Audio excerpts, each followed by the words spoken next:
You know what sucks? Like, really, really fucking sucks?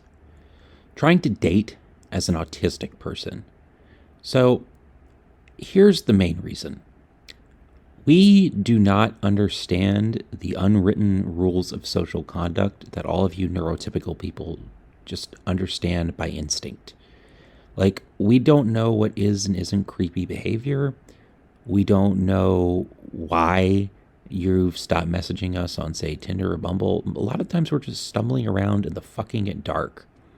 And when you combine that with the already difficult ratio of finding people, it's just it's just not worth it.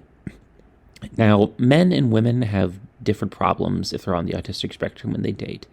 Men have the problem of just straight up not being able to find any matches because there's a lot more guys eager for that than there are for women, or at least when it comes to casual sex. When it comes to regular dating, the odds are slightly more skewed, but still, women have the clear advantage. But if you're a woman, you also have to deal with a lot of creepy assholes. And autistic women oftentimes are, well, I don't want to say that they're more naive because that's not true, but because we often don't know the social cues, autistic women can get taken advantage of by some asshole douchebag guy.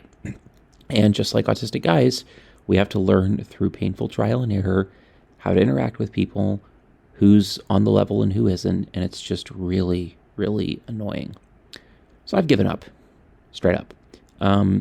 My attempt to not give up, to open myself up to someone else, is one of the things that triggered my psychotic break. Probably the major trigger of it, if I'm being honest.